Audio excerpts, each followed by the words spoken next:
Les circonstances de la vie parfois nous amènent à vivre des situations qui ne dépendent pas forcément de nous. Est-ce une raison pour ne pas repartir à zéro, pour ne pas reprendre la vie dans son bon sens et accueillir tout ce qu'elle nous apporte de meilleur et de bien?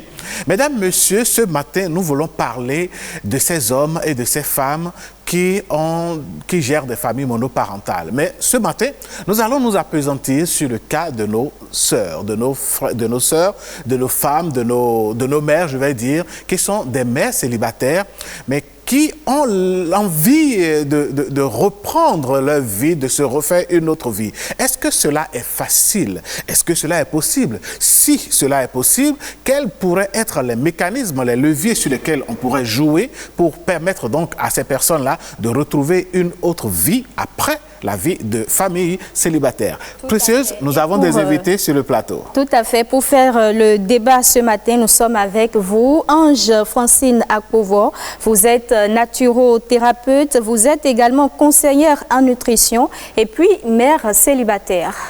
En face de vous, Jaurès Coin, vous, je dirais tout simplement que vous êtes père de famille. Tout à fait, merci beaucoup. D'accord. Au téléphone, on sera avec Blandine Vigan. Elle est conseillère matrimoniale.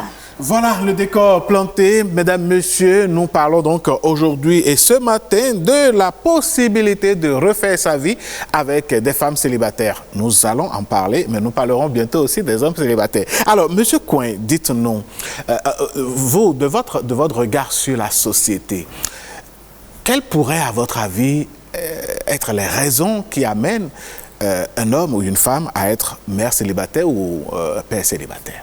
Merci beaucoup, monsieur le journaliste. C'est toujours un honneur pour moi d'être présent à vos côtés sur ce plateau pour partager les expériences de la vie sociale avec vous. Je remercie également Madame Précieuse. Précieuse. Oui, elle est vraiment précieuse. Merci. OK. Au fait, plusieurs raisons peuvent amener l'un ou l'autre des conjoints à se séparer. La première, il y a la mort. Lorsque la mort intervient, d'une manière ou d'une autre, un conjoint devient célibataire. Il y a la démission. La démission. Un des conjoints peut choisir, au vu d'un certain nombre de raisons, de « Ah, j'en ai marre, je vais me séparer ». Ça suffit. La démission. La démission, mais l'abandon. La maladie de longue durée. La maladie de longue durée peut être l'occasion, peut générer soit une mère monoparentale ou un père monoparental. Des voyages de longue durée aussi. Des voyages de longue durée. C'est des situations qui arrivent. Soit c'est l'homme qui est en voyage ou bien c'est la femme qui est en voyage d'une longue durée. Voilà quelque peu des situations qui peuvent amener à la situation de monoparentalité. Alors, Ange Francine Akpovo, Jaurès Coin nous parlait tout à l'heure des raisons qui peuvent amener l'un ou l'autre à devenir célibataire. Mais on sait également qu'il y a des femmes qui choisissent librement d'être célibataires. Vous, dans votre cas, est-ce que c'est un choix ou pas? Bonjour madame. Bonjour. Bonjour le plateau. Bonjour, merci d'avoir accepté notre invitation, Madame Akpovo. Merci. Oui, certaines femmes choisissent de vivre seules, mais moi ce n'est pas mon cas parce que j'ai 2 filles, j'ai 2 enfants.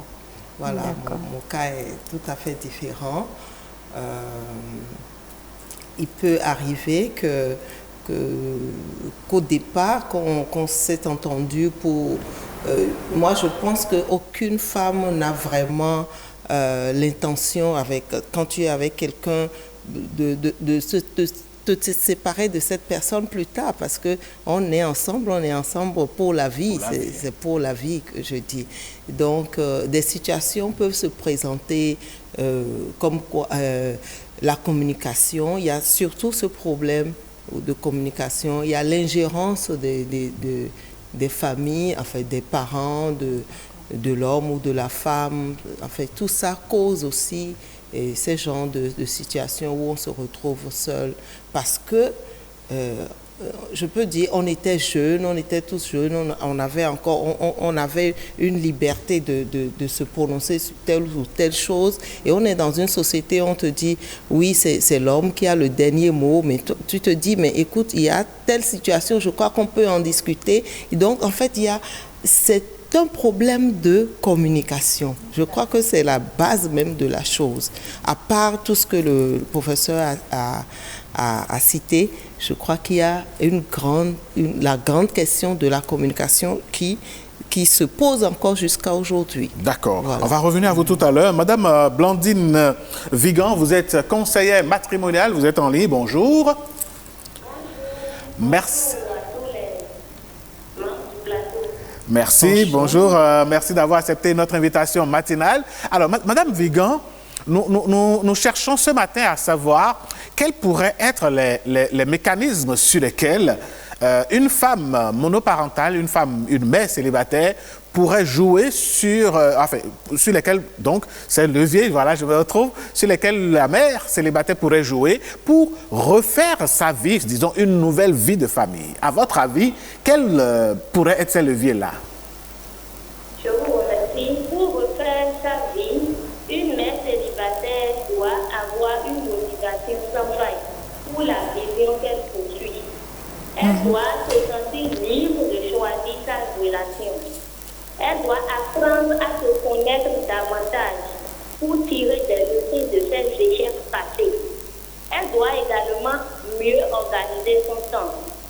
Bannir la peur des relations de sa vie.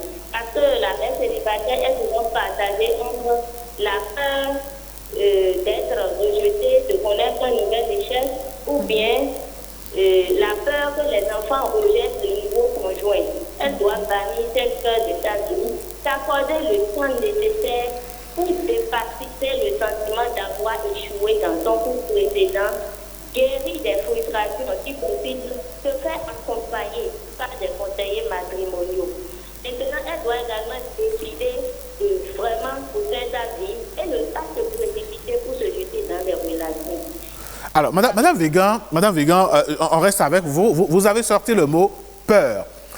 Un nouveau choix reste toujours un choix incertain. Elle n'a pas l'assurance que c'est le meilleur. Alors, est-ce qu'il est possible réellement d'effacer, d'éliminer cette peur dont vous parlez dans le choix? Oui, c'est possible de réduire cette peur. De réduire cette peur pour pouvoir lâcher prise et commencer une nouvelle vie. C'est un travail qui peut se faire avec une volonté rigoureuse et une décision ferme d'aller de l'avant. D'accord. Vous continuez de garder la ligne. On vous revient dans un instant, Madame Vigan. Jaurès Kouin, on constate que les hommes, surtout les jeunes hommes, ont du mal à aller vers les mères célibataires, surtout quand des enfants sont en jeu. Ah oui. Qu'est-ce qui explique cela selon vous? Ah oui. D'abord, le mariage, c'est un jeu un peu difficile. Ce n'est pas un jeu d'enfant. Et surtout que la mère célibataire vient d'une séparation, je ne sais pas, d'une situation où elle a eu des enfants, s'approcher d'elle, c'est oser. Et ce n'est pas vraiment facile d'aborder une mère célibataire parce que vous-même, vous avez déjà votre charge. Et il y a un adage qui dit, si vous aimez une femme, vous aimez également ses enfants. Oui. Et donc, si vous abordez une mère célibataire, ça veut dire que les enfants que celle-ci a, vous les considérez comme vos enfants. Et donc, vous les prenez en charge, et la mère et les enfants. C'est une charge. Ça fait un. De deux, le background éducationnel. Le background éducationnel fait que les jeunes ne peuvent pas directement, ça dépend de l'éducation que chacun de nous a reçue. D'accord. Chez moi, par exemple, ce n'est pas autorisé d'approcher, par exemple, de façon facile, une mère dont le mari est décédé, par exemple, de la prendre avec les enfants. Vous pouvez l'aider. D'accord. Mais la prendre comme épouse, il a des cérémonies qu'il faut faire. Vous comprenez? Cela dit, lorsque vous voulez entamer une relation avec une femme, il y a des supports sociaux sur lesquels vous devez vous fonder pour savoir, est-ce que dans cette aventure, j'aurai la facilité? De quel support parlez-vous, monsieur Koua? Il y a beaucoup de supports. Dites-nous, on veut savoir. Bon, au fait, nous ne sommes pas dans la même culture, mais il y a des constances. Il y a des constantes. Alors, consultez l'oracle, par exemple. Le Fa. Vous parlez du volet spirituel. Bon, la spiritualité, ça dépend. Oui, le Fa, par exemple. Dans le pays fond, quelle que soit l'entreprise, quel que soit votre projet, que ce soit les études, que ce soit le mariage, que ce soit la culture, le chant, la construction d'une maison, on interroge l'oracle pour savoir sur quel signe il faut entamer l'œuvre pour avoir le succès. Le mariage, on le fait. Ça, c'est obligatoire. Pour voir, ce n'est pas seulement les tests d'ADN ou bien les tests que nous faisons. Les tests de compatibilité. Dans la médecine moderne, qui disent seulement la vérité. Le Fa aussi intervient. Est-ce que la dame que j'ai rencontrée, la dame à qui je nourris un amour, est-ce que nous pouvons faire chemin ensemble? Le Fa à ce moment a dit, que vous croyez ou vous ne croyez pas, c'est une vérité.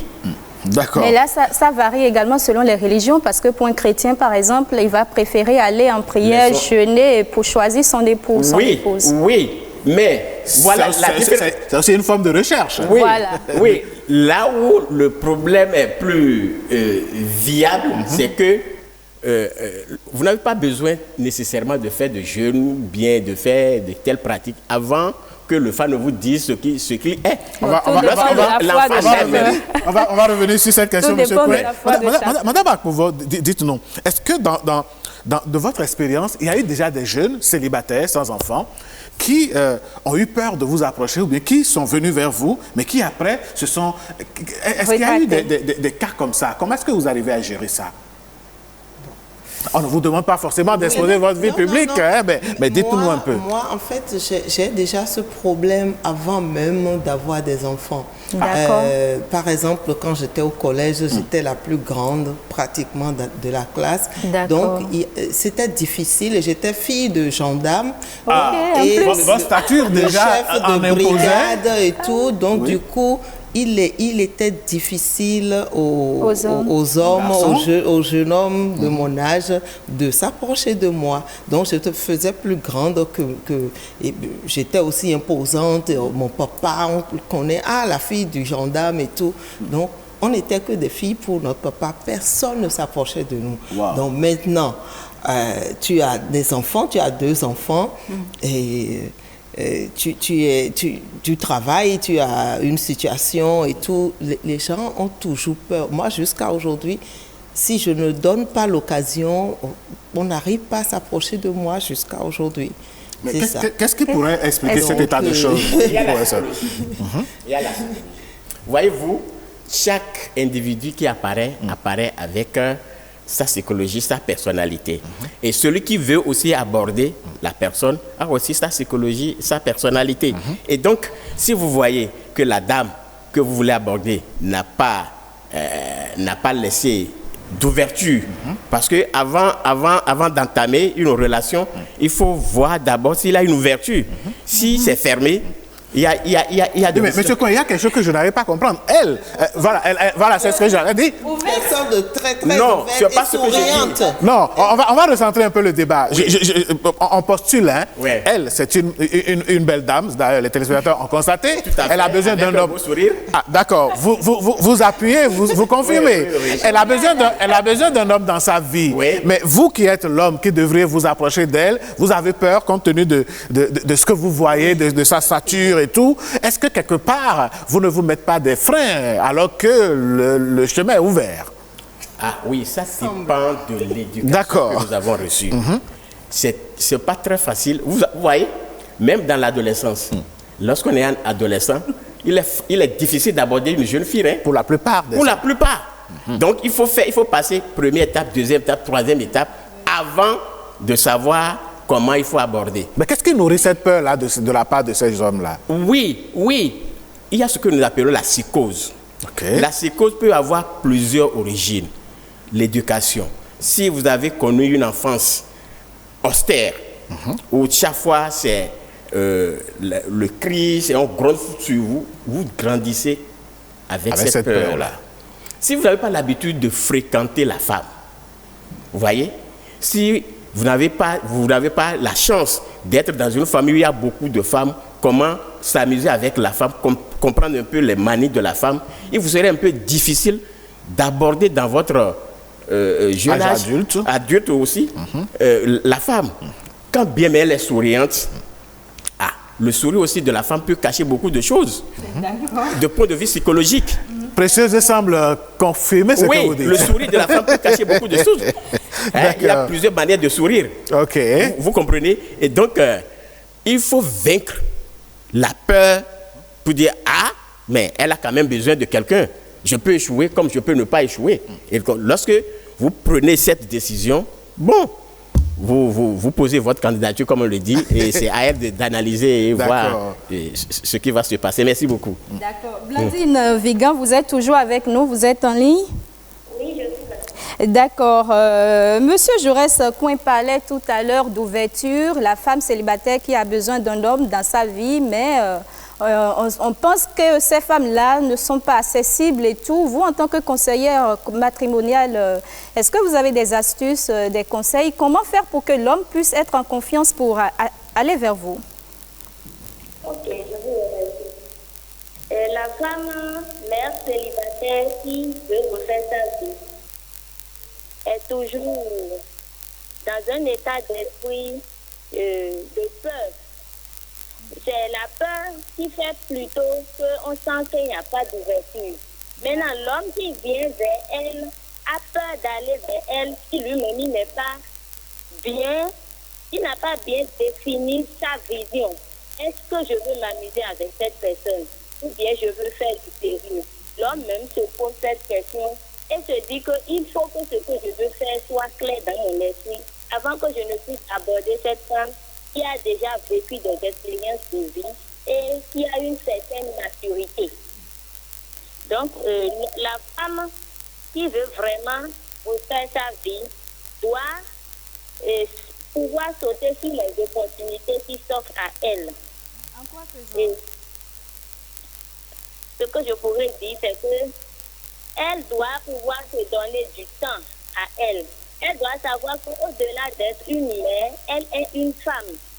Et elle doit faire la distinction entre cette dualité. Elle ne doit pas donner tout le temps à ses enfants. Elle doit privilégier des temps pour sortir et réaliser ses rêves, se donner des opportunités de nouvelles rencontres et pouvoir étudier ces rencontres, discerner les rencontres qui veulent déboucher sur quelque chose de bien. Voilà un peu ce qu'elle peut faire. Elle doit se faire confiance également. D'accord. Elle prête à relever le défi d'être épaulée. Ok. Madame Vigan, ce qu'on va faire, vous continuez de garder la ligne. Je vous invite, vous et tous nos invités sur ce plateau, à suivre à présent l'avis de quelques citoyens rencontrés dans la ville de Cotonou par Oseni Adeleke. Il faudrait qu'on sache que la femme célibataire, il y a 3 catégories selon nos investigations. Première catégorie, nous avons les femmes célibataires rescapées.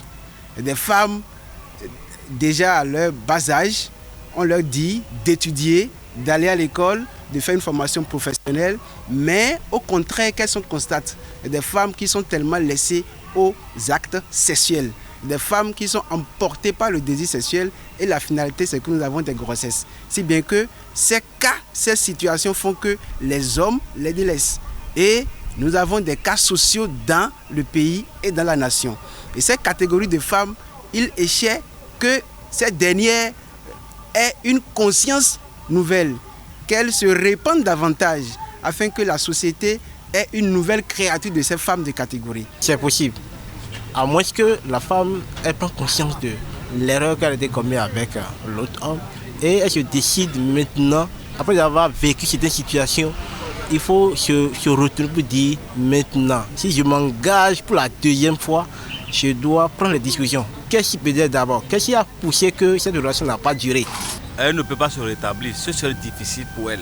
Parce que si 95% ne peut pas se rattraper, se rétablir. Donc si la fille a de chance, elle peut se rétablir par sa persévérance. Et voilà donc l'avis de quelques citoyens béninois. Monsieur Coin, qu'est-ce que cela vous inspire comme commentaire? Oh, j'ai beaucoup à dire sur cet élément. Et c'est vrai, et comme je le disais tantôt, la femme ne naît pas monoparentale. Hein. C'est à l'issue d'une situation, c'est à l'issue des événements. On a essayé de brosser quelques-uns des événements. Mais les différentes catégories que le monsieur a citées, bon, c'est au vu de ses expériences, c'est certainement au vu de ses expériences. Mais quand on voit bien, il faut beaucoup m'excuser. Hein. Allez-y. Il faut beaucoup m'excuser. Si vous voulez qu'on parle, on va bien parler. Nous sommes là justement pour parler. C'est un plateau très sérieux, monsieur Coin, allez-y. Vivre avec une femme, ce n'est pas un jeu d'enfant. Vous comprenez? Ce n'est pas un jeu pour plaisanter. Oui, tout à fait. Parce que la femme a des subtilités qu'il faut connaître. Madame Akpova a parlé de la communication. Il n'y a pas que la communication qui peut être à la base de la séparation. Non. Au-delà de la communication, il y a beaucoup de choses. Lorsque vous engagez dans une relation avec une femme dont les parents sont aisés, si vous êtes issu d'une famille pauvre, soyez sûr que votre relation-là ne va pas vraiment durer dans le temps si la femme là n'est pas bien éduquée. Ça, je pèse très bien mon mot. Parce qu'il y a des parents qui soutiennent, quelles que soient les fautes que vont commettre leurs enfants. Ah, j'ai construit. Ah, mon papa a construit à Cotonou, mon papa a construit dans la ville. Je te quitte, je peux aller chez moi. Ça fait que le manque de respect dont l'élément a parlé est monnaie courante dans les foyers. De deux, lorsque la femme a un niveau d'études supérieur, un niveau d'instruction supérieur à celui du mari, soyez sûr que d'un jour à l'autre, il aura cassure.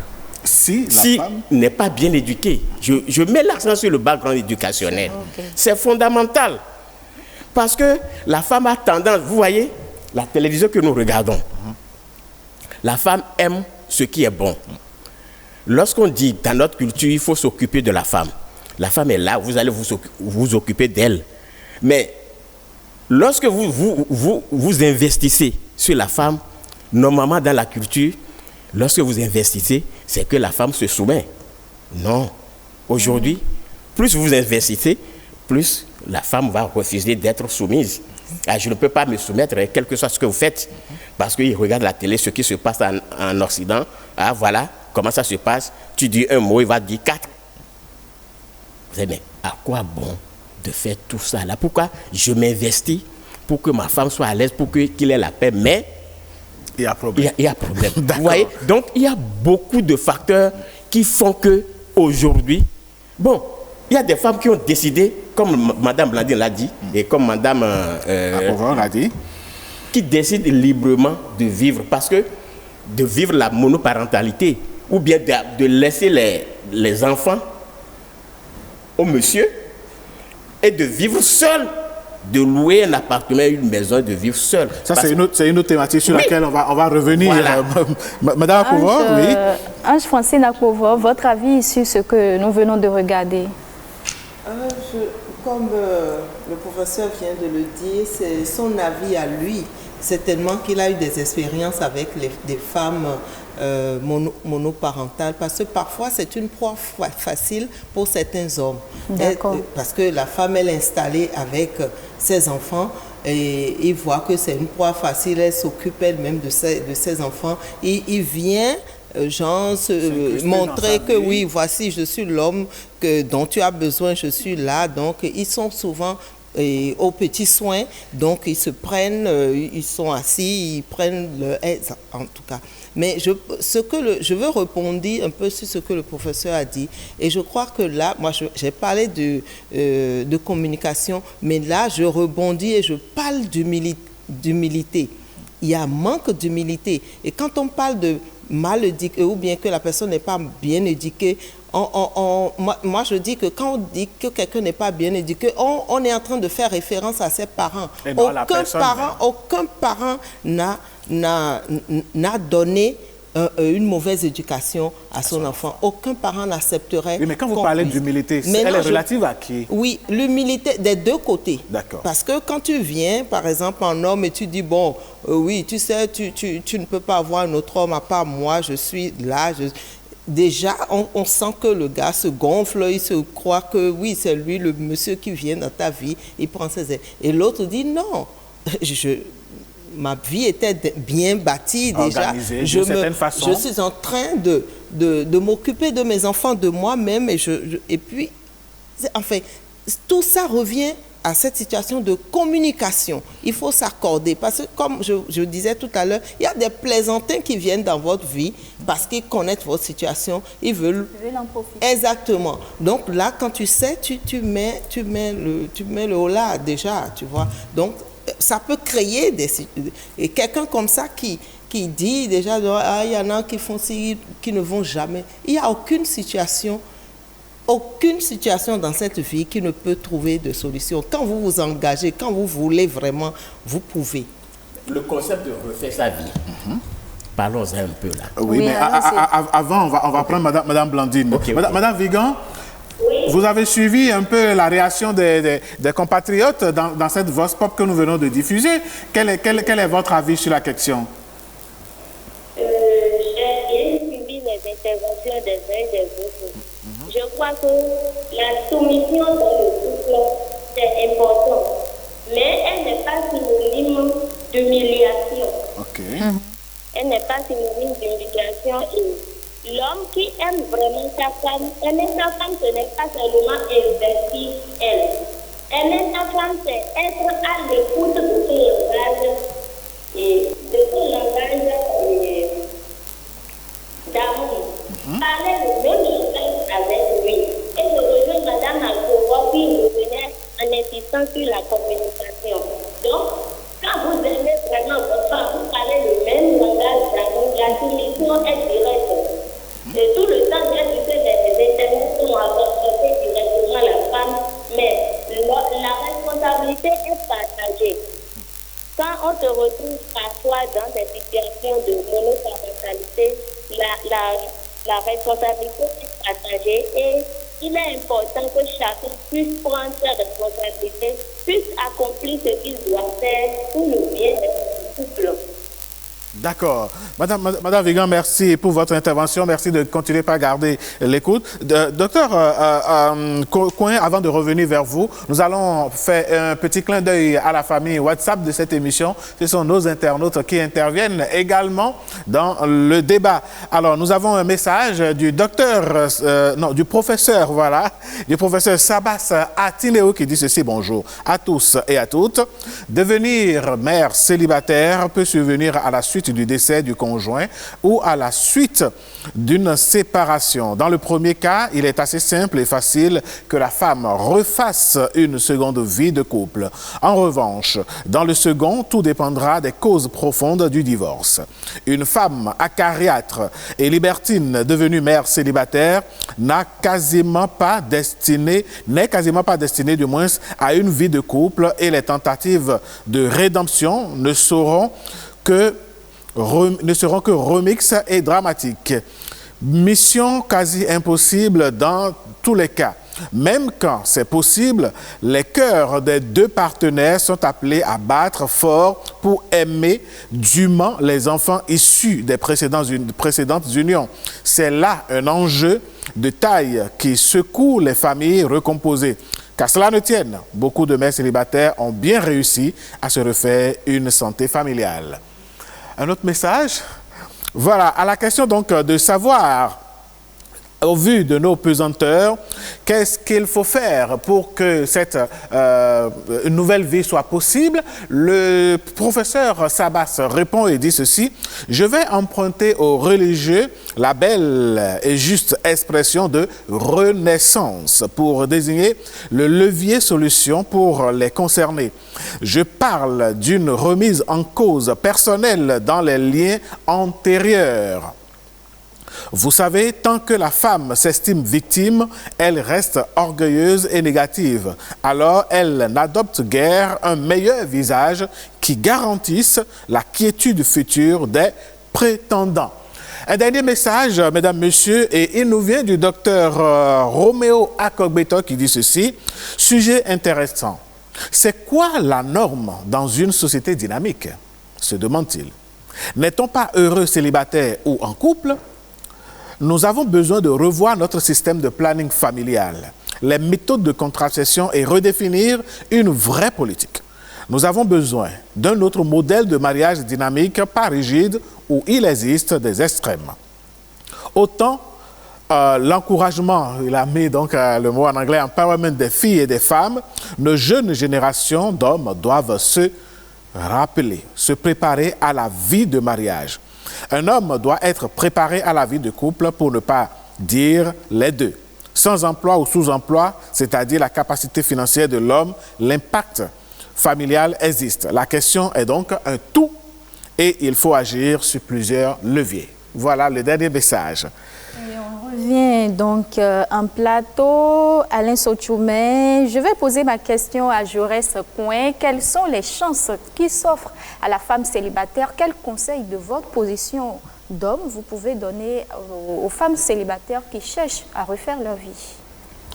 Voyez-vous, il y a beaucoup de conseils qu'on peut donner. Hein. Il y a, comme on l'appelle, à partir de l'expérience que la femme a vécue.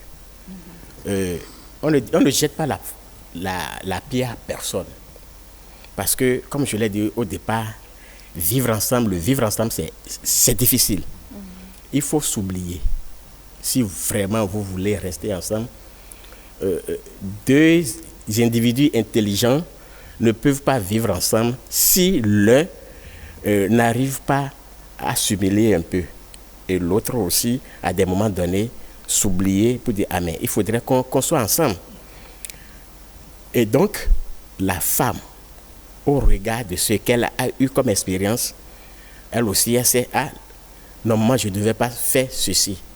Si j'avais fait ceci, on serait encore ensemble. » Vous comprenez? Bon, en face de tel comportement d'homme-là, voilà désormais... Voilà comment... Le temps, cette denrée rare nous échappe actuellement. Madame Akogbeto, si vous devez conclure ce débat, qu'est-ce que vous avez envie de dire à toutes ces personnes qui nous ont suivis jusque-là et certainement de ces hommes qui ont bien envie de faire le pas vers les femmes, les mères célibataires, mais qui ont peur? Et les mères célibataires peuvent refaire leur vie. Elles ont fait le check-in, comme madame avait dit tout à l'heure, et elles sont ouvertes, elles prennent soin d'elles, elles ne s'accrochent pas seulement à leurs enfants. Et la peur souvent des mères, de certaines mères célibataires, c'est qu'elles se retrouvent avec peut-être 1 ou 2 enfants, où les pères de ces enfants ne s'occupent pas de ces enfants. Et tu te bats toute seule et jusqu'à ce que les enfants soient grands et tout. Et brusquement, quelqu'un veut être dans ta vie. Tu as peur, on peut avoir cette peur d'avoir encore d'autres enfants, oui, et se retrouver encore seul à élever ces enfants-là. Donc, c'est pas toujours c'est pas toujours une joie pour une femme d'élever seule ses enfants. Donc, je dis espoir à chacun, Dieu a un plan pour chacun. Voilà. Et donc, l'espoir est permis, en fait. Merci beaucoup, la chose est bien possible. Madame Blandine Vigan, en 30 secondes, pour votre conclusion. L'amour est le meilleur des forces bonheur. Je demanderai aux mères célibataires de croire en leur avenir de femmes, sans percevoir leurs enfants comme une entrave ou un impact contre la solitude. Quand la maman est heureuse et rayonnante, les enfants sont plus épanouis que lorsqu'elle est irritable et fermée à la vie sociale. C'est bien d'être mère, c'est aussi aussi bien d'être une femme et d'être un couple. Merci, Madame Vigan, merci d'être intervenue dans ce débat. Voilà, on va donc clôturer avec la permission de Fulgencia Moutonji, notre chef d'édition de ce matin. Mesdames, Messieurs, on ne donne la leçon à personne. Tout ce que nous voudrions, c'est une société où il fait bon vivre pour chacun et pour tous, quelles que soient ses joies et ses peines.